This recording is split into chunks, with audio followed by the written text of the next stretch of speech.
Allah. Gimana? Assalamualaikum warahmatullahi wabarakatuh. Waalaikumsalam warahmatullahi wabarakatuh.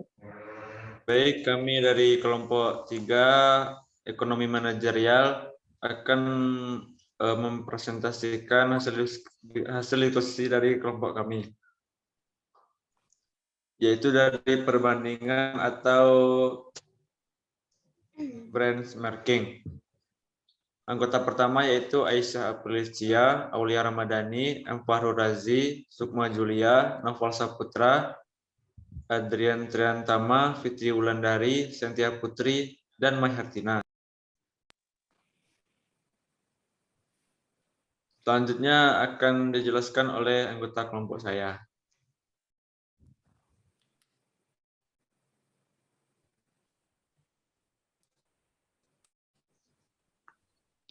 Pengertian dan tujuan benchmark adalah membandingkan aspek tertentu dari sebuah organisasi dengan aspek yang sebanding milik organisasi yang dianggap terbaik di industri yang sama atau pasar yang lebih luas. Benchmark dapat diterapkan untuk membandingkan semua produk, proses, gaji karyawan, praktik bisnis, atau komponen lain dari operasi perusahaan dengan ukuran kualitas, efektivitas, biaya, dan kepuasan pelanggan, serta indikator kinerja utama lainnya. Tujuan dari benchmark adalah untuk mendapatkan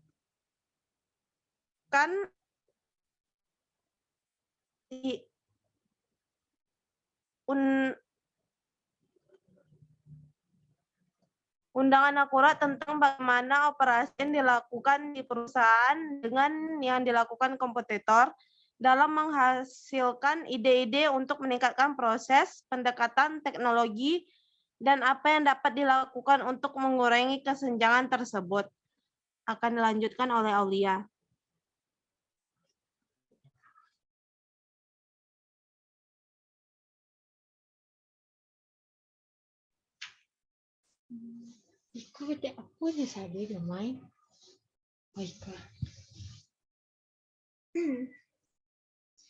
Manfaat melakukan benchmark. Pertama, meningkatkan proses bisnis. Benchmark dapat meningkatkan proses operasi menjadi lebih cepat, meningkatkan kualitas produk, mengurangi biaya, meningkatkan keuntungan, menetapkan gaji karyawan pada angka yang tepat, meningkatkan kepuasan karyawan, meraih kesuksesan bisnis. Yang kedua, membantu mendapatkan keunggulan kompetitif dengan membandingkan bisnis yang satu dengan bisnis lain. Kita dapat mengetahui hal yang benar dan salah, sehingga memperoleh keunggulan strategis dan dapat mengembangkan perusahaan dengan lebih baik. Yang ketiga, menetapkan tujuan dan membuat perencanaan dengan lebih mudah. Membuat tujuan bisnis seringkali menjadi hal yang menantang, namun dengan melakukan benchmarking dan mencari tahu tujuan dari pesaing, kita dapat menetapkan tujuan dengan lebih strategis sehingga memacu bisnis untuk tetap kompetitif. Yang keempat, menciptakan budaya perbaikan terus-menerus. Melakukan perbaikan dan meningkatkan secara terus-menerus dapat menjadi peluang perusahaan untuk meraih keberhasilan jangka panjang. Dengan menerapkan strategi benchmarking dapat memberdayakan karyawan serta mengadopsi pola pikir untuk terus tumbuh dan melakukan inovasi. Selanjutnya akan dilanjutkan oleh teman saya. Jenis benchmark. Benchmark internal adalah cara membandingkan yang dilakukan di dalam sebuah proses atau organisasi. Benchmark eksternal adalah perbandingan yang dilakukan sebuah perusahaan dengan perusahaan lain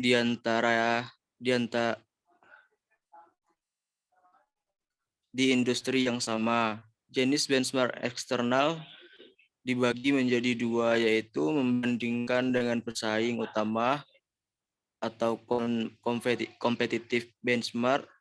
Yang kedua, membandingkan dengan perusahaan lain atau non-competitive benchmark. Pembacaan selanjutnya akan dilanjutkan oleh teman saya.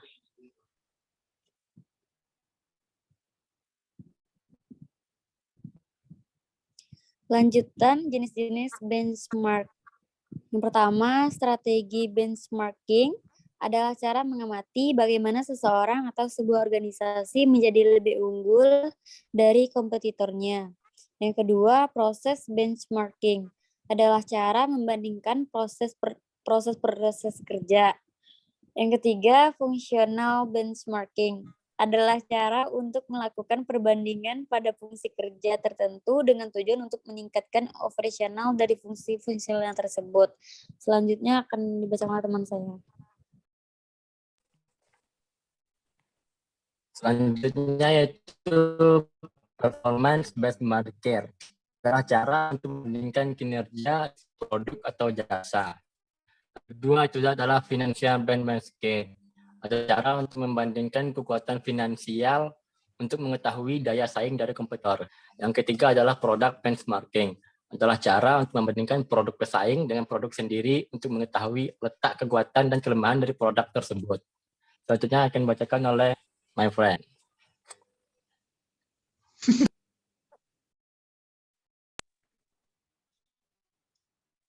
Langkah-langkah dalam melakukan benchmarking. 1. Menentukan metrik dari benchmark. Secara umum, metrik utama seringkali mencakup pendapatan, harga pokok penjualan, atau layanan dan jumlah pesanan yang diterima. Salah satu cara untuk memulai strategi benchmark adalah dengan melakukan analisis SWOT terhadap bisnis tersebut, yang mencakup ukuran terhadap kekuatan, kelemahan, peluang, dan ancaman pada bisnis. Analisis SWOT ini dapat membantu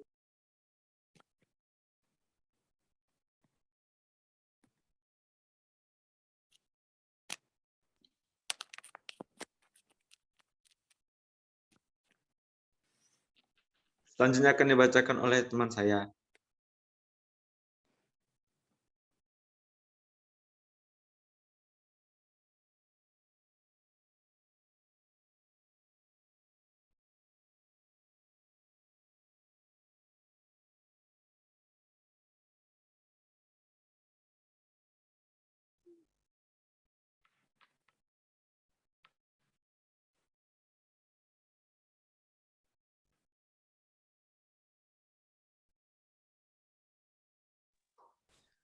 Dua, identifikasi pesaing bisnis.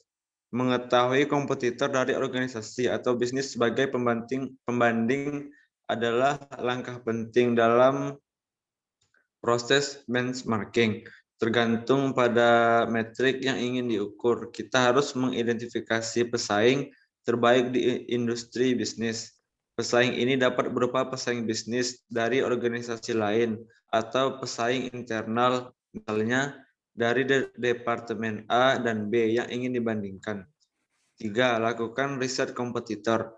Setelah mengetahui siapa pesaing bisnis kamu, langkah selanjutnya adalah melakukan riset dan pengumpulan data yang relevan tentang kompetitor tergantung pada metrik yang dipilih. Kamu dapat meneliti bagaimana pesaing membuat bisnis mereka berbeda dan kompetitor lainnya di industri yang sama. Hal ini dapat berupa teknik penjualan yang dilakukan, teknologi yang digunakan, bagaimana mereka mengelola situs web mereka, dan hal lainnya. Selanjutnya akan dibacakan oleh teman saya.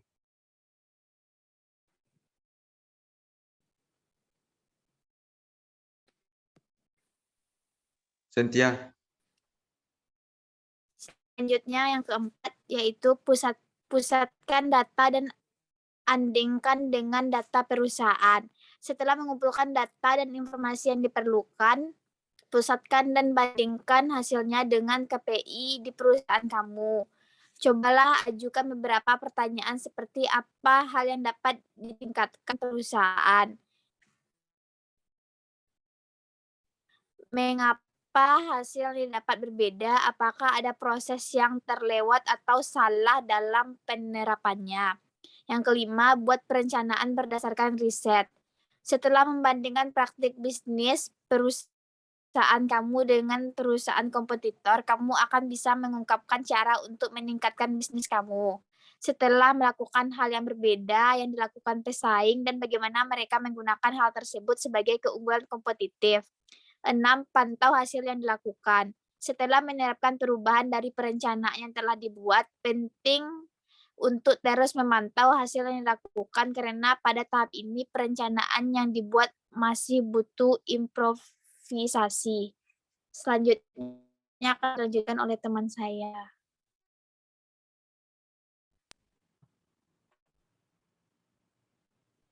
Kesimpulan. Berdasarkan penjelasan di atas, dapat kita simpulkan bahwa benchmarking adalah suatu kegiatan dilakukan untuk menilai, mengukur, dan membandingkan performa yang dilakukan oleh individu, unit kerja, departemen, atau organisasi tertentu. Umumnya, tujuan benchmarking adalah memberikan informasi pada organisasi terkait produk atau performanya saat ini, sehingga perusahaan bisa melakukan evaluasi dan menemukan cara yang paling tepat untuk meningkatkan performa atau kualitas produk. Contoh kasus benchmarking. Benchmarking Samsung terhadap produk Apple atau iPhone 4. Tahun 2013, Samsung mengeluarkan produk baru, yaitu Samsung Galaxy AC. Namun terdapat isu pelanggaran hak paten kepada Samsung karena produknya tersebut dianggap menjiplak produk Apple, yaitu iPhone 4, karena terdapat kemiripan di sisi keunggulan dan fitur, namun disertai harga yang lebih terjangkau. iPhone 4 lebih dahulu diluncurkan sebelum Samsung Galaxy. Dari pelanggaran paten, pihak pengadilan memang tidak memutuskan bahwa seluruhnya dilanggar oleh Samsung. Beberapa yang tidak dianggap melanggar antara lain adalah bagian desainnya yang jauh berbeda. Banyak pihak juga yang mengatakan bahwa Samsung telah melakukan penjiplakan terhadap produk Apple. Karena memang sudah terbukti Samsung telah melanggar hak paten dan meniru iPhone. Di sini sudah jelas bahwa Samsung yang melakukan benchmarking atau produk benchmarking terhadap iPhone, sehingga keuntungannya Samsung bisa lebih menguasai pasar karena memiliki harga yang sangat dijangkau oleh kalangan luas. Hal mengejutkan juga datang dari pemberitaan di Amerika Serikat tahun 2014 terungkap bahwa Galaxy S4 mampu mengalahkan penjualan iPhone 5.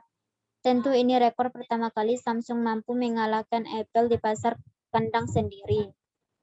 Dikutip dari GS Marina, Samsung menempati posisi teratas pada penjualan Mei 2013 lalu di Amerika Serikat. Bila di Amerika Serikat saja Samsung mampu mengalahkan Apple, bagaimana dengan pasar di Indonesia dan negara-negara Asia lainnya? Itu sangat menguntungkan sekali bagi Samsung. Kerugiannya untuk iPhone mengalami penurunan dan dapat dikalahkan oleh Samsung. Dari segi harga maupun kecanggihannya, sebenarnya mereka pernah bekerja sama dalam hal LCD, flash memory, dan prosesor dari Samsung, dan Apple merupakan pelanggan terbesar Samsung. Beberapa perangkat penting iPad dan iPhone diproduksi oleh Samsung.